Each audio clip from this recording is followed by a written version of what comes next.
Hey guys, welcome back to startup English classes. Very very good morning to all of you. कैसे हैं आप सभी लोग? I hope आप सभी लोग अच्छे होंगे, स्वस्थ होंगे, मस्त होंगे और बिल्कुल अच्छे होंगे। तो गाइस, आज के हमारे वीडियो के स्टार्टिंग से ही आपको फील हो गया होगा कि मैं उतना एनर्जेटिक वीडियो नहीं शूट कर पा रही हूँ, क्योंकि आज थोड़ा सा हेल्थ का इशू है और स्वास्थ्य अच्छा नहीं है इसी वजह से, और काफ़ी लेट भी हो गया है कुछ कारण से। और ये बज रहे हैं लगभग 12:30 यानी 12:30 AM पर हम वीडियो शूट कर रहे हैं। इसी वजह से स्वास्थ्य वगैरह की प्रॉब्लम इशू है, इस वजह से नहीं हो रहा है। लेकिन आप लोग कंप्रोमाइज करिएगा, इतना भी बुरा नहीं होगा कि आपको समझ में ना आए। क्यों? क्योंकि पढ़ाना जो है वो मेरी शौक है, और जब मैं पढ़ाना स्टार्ट करती हूँ तो जितनी भी तकलीफ होती हैं वो एक तरफ हो जाती हैं। तो गाइज, आज की क्लास में छोड़िए वो सब बातें। आज की क्लास में हम लोग जो सीखने वाले हैं वो बहुत ही इंटरेस्टिंग सेंटेंसेस को, और जो वर्ब है वो तो बहुत ज्यादा ही शानदार है। आपने सुना होगा ताना मारना। ताना मारना से तो हो सकता है आप कम परिचित हो, लेकिन बोली बोलना जो आपने सुना होगा, गांव में अक्सर लड़ाई होती है, वह मुझे बोली बोल रही थी, आजकल वह अपने पड़ोसी को बोली बोल रही है। तुमने किससे बोला था?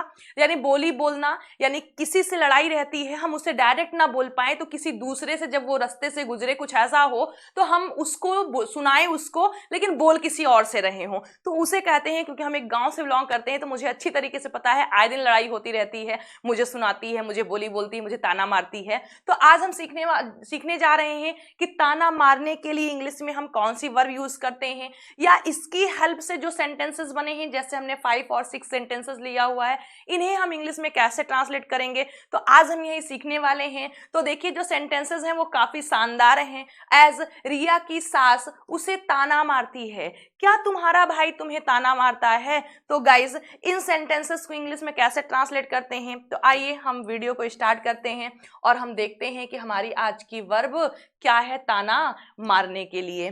तो आइए देखते हैं। तो ताना मारने के लिए गाइज जो हम वर्ब यूज करते हैं वो हमारी होती है स्कॉफ एट। क्या होती है? Scoff at. Scoff at means होता है ताना मारना या बोली बोलना। क्या? ताना मारना या फिर बोली बोलना। अब आपका जो सेंटेंस है वो किसी भी टेंस या किसी भी मॉडल ऑक्सिलरी वर्ब में हो सकता है, कैसा भी, प्रेजेंट कॉन्टिन्यूअस टेंस में, शुड में, किसी भी टेंस में या किसी भी मॉडल्स में हो सकता है। तो आपको सिंपली एक काम करना है, बहुत ही सिंपल है। क्या करना है आपको? जो टेंस, उस टेंस में जो फॉर्म मेन वर्ब की लगती होगी वही फॉर्म आपको स्कॉफ की यूज कर देना है। अगर फर्स्ट फॉर्म लगता है तो इसकी फर्स्ट फॉर्म, सेकंड फॉर्म लगता है तो सेकंड फॉर्म, आईएनजी फॉर्म लगता है तो आईएनजी फॉर्म। या सिंपल तरीके से आप लोग समझिए, आपके सेंटेंस में कुछ भी आए, लेकिन आपको पता है कि जाने के लिए हम गो लिखते हैं, आने के लिए हम कम लिखते हैं, पढ़ाने के लिए टीच लिखते हैं। अब कहां पर हमें गो लिखना है, गोज लिखना है, गोइंग लिखना है, वेंट लिखना है, ये आप अपने हिसाब से टेंस के, सेंटेंस के हिसाब से आप यूज कर लेते हैं। वही काम आपको यहां पर करना है। जब आपके सेंटेंस में ताना मारना आया होगा या बोली बोलना आया होगा तो आपको जो वर्ब यूज करना है वो स्कॉफ का ही करना है। अगर इसके बाद जिसको ताना मारने की हम बात कर रहे हैं वो दिया गया है तो आपको एट लिखना है, फिर ऑब्जेक्ट लिख देना है। और अगर वो नहीं दिया गया है, सिर्फ ताना मारना है, जिस पर मारना है, जिसको मारते हैं, वो नहीं मेंशन किया गया है, तो आपको एट का यूज नहीं करना है। हमने दोनों तरीके के सेंटेंस लिए हैं, और अच्छी तरीके से आप लोग को समझ में आ जाएगा जब आप सेंटेंसेस को देखेंगे और वीडियो में इन तक बने रहेंगे। तो ये है आज की हमारी वर्ब। आइए सेंटेंसेस को ट्रांसलेट करके हम लोग और बेहतरीन तरीके से समझने की कोशिश करते हैं। तो फर्स्ट सेंटेंस हमारा है, रिया की सास उसे ताना मारती है। रिया की सास उसे ताना मारती है, मारती है यानी प्रेजेंट इंडेफिनिट टेंस का सेंटेंस है। तो आइए फर्स्ट सेंटेंस हम लोग देखते हैं। फर्स्ट सेंटेंस है रिया की सास, तो क्या हो जाएगा? रियाज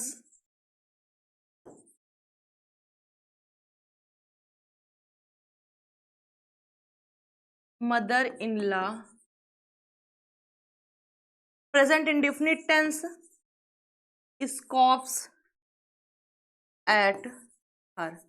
अब गाइस एक बार आप लोग समझिए कि सबसे पहले सब्जेक्ट लिखना है, तो रिया की सास के लिए हमने लिखा हुआ है रियाज मदर इन लॉ। फिर आपको वर्ब फर्स्ट फॉर्म या फिफ्थ फॉर्म यूज होता है प्रेजेंट इंडेफिनिट टेंस में। अब सास एक होती हैं तो आप फिफ्थ फॉर्म यूज करेंगे, तो स्कॉफ्स आ गया है। फिर एट लिखा है, किसे, उसे मारती हैं, उसे का मतलब किसे, रिया को, तो इसीलिए रिया के लिए हर यूज हो गया है। सो आई होप फर्स्ट सेंटेंस आपको समझ में आ गया होगा। आइए हम लोग सेकेंड सेंटेंस को देखते हैं। यार हो जा,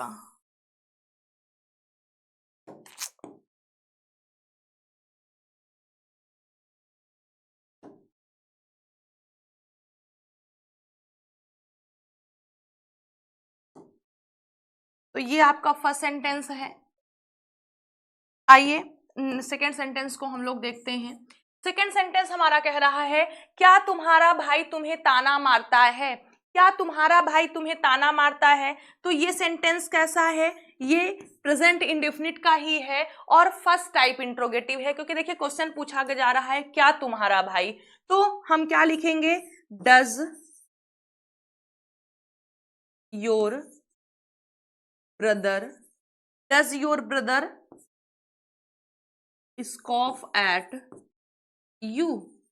अब देखिए डू या डज होता है प्रेजेंट डेफिनेट के फर्स्ट टाइप इंट्रोगेटिव में, तो हमने योर ब्रदर के अकॉर्डिंग डज लिखा है, फिर योर ब्रदर आया है, वर्ब फर्स्ट फॉर्म लगता है तो स्कॉफ, तुम पर तो एट यू, तुम्हें है तो क्या आ जाएगा, एट यू आ जाएगा, तो हो जाएगा क्या तुम्हारा भाई तुम्हें ताना मारता है, does your brother scoff at you.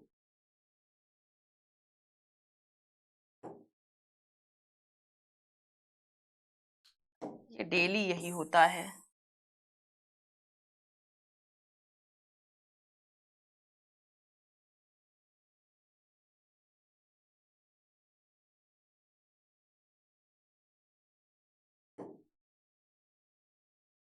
आइए थर्ड सेंटेंस देखते हैं, मुझे ताना मारना नहीं आता है, मुझे ताना मारना नहीं आता है। गाइज इस सेंटेंस को बहुत सारे लोग गलत ट्रांसलेट करेंगे, क्योंकि यहां पर देखिए आना आया हुआ है, मुझे ताना मारना नहीं आता है, तो किसी भी काम को करने का तरीका आने के लिए हम नो वर्ब का यूज करते हैं, ये तो मान लीजिए आपको पता होगा। लेकिन कुछ वर्ब ऐसी हैं जिनके बाद अगर कोई दूसरी वर्ब आई है तो वो अपने साथ how to verb first form या वर्ब एनजी फॉर्म लेती हैं, जिनमें से ये जो वर्ब है ये एक है, यानी किसी काम को करने का तरीका आने के लिए हम नो वर्ब का यूज करते हैं, और नो वर्ब अपने साथ जब दूसरी वर्ब लेगी तो वो how to verb first form या फिर डायरेक्ट आप उस वर्ब को एनजी फॉर्म में लिख सकते हैं।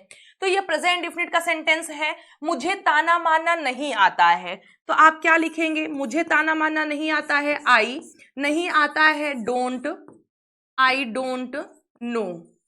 अब दूसरी वर्ब क्या है, तो दूसरी वर्ब से पहले हाउ टू लगेगा, I don't know how to scoff. अब देखिए यहां पर हम एट का यूज नहीं करेंगे, क्योंकि हमने किसी पर ताना मारने की बात नहीं कही है, सिर्फ इतना कहा है मुझे ताना मारना नहीं आता है। तो हमने आपको बताया एट कब लगता है, जब हम ताना मारने की बात कर रहे होंगे, जिस पर मार रहे हैं अगर वो दिया है, जैसे फर्स्ट सेंटेंस में दिया गया है उस पर तो एट हर, एट यू। अगर ऑब्जेक्ट नहीं दिया गया तो आपको फिर एट का यूज नहीं करना है। आइए हम लोग फोर्थ सेंटेंस को समझते हैं।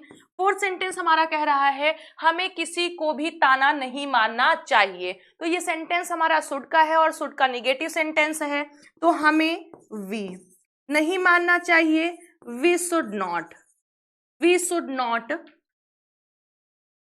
स्कॉफ एट, किसी को भी, एट एनीवन। क्या हो जाएगा, हमें किसी को भी ताना नहीं मारना चाहिए, we should not scoff at anyone. आइए फिफ्थ सेंटेंस हम लोग देखते हैं। फिफ्थ सेंटेंस हमारा है, किसने तुम्हें कल ताना मारा था, किसने तुम्हें कल ताना मारा था। जिसने भी मारा है आप उसको जानने की कोशिश कर रहे हैं, मीन्स आप सब्जेक्ट को पूछ रहे हैं, और सब्जेक्ट को कौन पूछता है, हु। और फिर पास्ट इंडेफिनिट टेंस का सेंटेंस है, और पास्ट इंडेफिनिट में सेकंड फॉर्म आएगी, तो स्कॉफ की सेकंड फॉर्म हो जाएगी स्कॉफ्ड। किसने तुम्हें कल ताना मारा था, हु स्कॉफ्ड एट यू कल, यस्टरडे। आइए लास्ट सेंटेंस हम लोग देखते हैं। आज का हमारा लास्ट सेंटेंस है, ताना मारना अच्छी बात नहीं है, ताना मारना अच्छी बात नहीं है। तो गाइज इस सेंटेंस को आप 3 तरीके से कर सकते हैं। आइए हम तीनों तरीके देखते हैं। फर्स्ट सेंटेंस हमारा है ताना मारना अच्छी बात नहीं है, तो आप इट से कर दे सकते हैं, it is not good to scoff. अब देखिए यहां पर ऑब्जेक्ट नहीं है तो हमने सिर्फ स्कॉफ का यूज किया है, एट का यूज नहीं किया है। या फिर आप सेकेंड कर सकते हैं, to scoff is not good, is not good. या फिर आपके पास थर्ड ऑप्शन है verb ING form, scoffing is not good. आपने अगर जीरेंड इन्फिनेटिव वगैरह पढ़ा होगा तो आपको समझ में आ गया होगा कि ये जो सेंटेंस है 6 नंबर, ये हमारा 3 तरीके से कैसे हुआ है। एक जीरेंड से हुआ है, एक इन्फिनेटिव से हुआ है और एक इट की हेल्प से हुआ है। तो आपको समझ में आया तो अच्छी बात है, नहीं तो आगे की जो हमारी स्पोकन इंग्लिश की क्लासेस 0 टू हीरो स्टार्ट होने वाली हैं उसमें हम सारी चीजें आपको डिटेल में बताएंगे। यानी हम वहां पर पार्ट ऑफ स्पीच, नरेशन वगैरह या फिर जो आपका वो जीरेंड इन्फिनेटिव वगैरह होता है, इन सारी चीजों को भी हम स्टडी करेंगे। सो आई होप कि ये 6 सेंटेंसेस कैसे इंग्लिश में ट्रांसलेट हुए हैं आपको समझ में आया होगा। और आज रिवीजन यानी सेंटेंसेस को Hindi to English, English to Hindi read करने के विचार में नहीं है, क्योंकि थोड़ा सा टायर्डनेस फील हो रहा है, इस वजह से नहीं करेंगे। वैसे आपको समझ में तो आ गया होगा। अगर समझ में आ गया है और वीडियो पसंद आया है तो वीडियो को लाइक करिए, चैनल को सब्सक्राइब करिए और फटाफट अपने फ्रेंड सर्कल में शेयर कर दीजिए, ताकि वो लोग भी हमारे साथ जुड़ जाएं जो बहुत दिन से सपना देख रहे हैं कि मुझे भी कोई ऐसा इंग्लिश का टीचर मिल जाए जो बिल्कुल जीरो से पढ़ाए, हिंदी लैंग्वेज में पढ़ाए और बिल्कुल अच्छे से, तो वो भी इस वीडियो को देख पाएं और उनका भी सपना साकार हो जाए। और आप सभी लोग को पता है कि आज है संडे और आज शाम को 7:30 बजे मैं लाइव आने वाली हूं और उस लाइव में हम सारी चीजें कोर्स के बारे में, कहां पर आपको वो हमारा वीडियो मिलेगा जो आपको बिल्कुल बेसिक से है और क्या क्या चीजें हम इसमें और ऐड ऑन करने वाले हैं, ये सारी चीजें हम आपको शाम के जो लाइव सेशन होगा उसमें बताएंगे। और वो जो लाइव सेशन का नाम है वो है क्वेश्चन आंसर लाइव सेशन। क्यों? क्योंकि उसमें आपका क्वेश्चन होगा और हमारा आंसर होगा, यानी आपके हर क्वेश्चन का आंसर हम देंगे। तो आप कोई भी क्वेश्चन मुझसे पूछ सकते हैं उस लाइव सेशन में। तो शाम को 7:30 बजे जुड़ना मत भूलिएगा। तो चलिए आज की क्लास यहीं पर फिनिश करते हैं। मिलते हैं आप लोगों से कल नए वीडियो में नए सेंटेंसेस के साथ, एक नए जोश के साथ। So till then bye, take care, खुश रहिएगा, स्वस्थ रहिएगा और अपना ध्यान रखिएगा।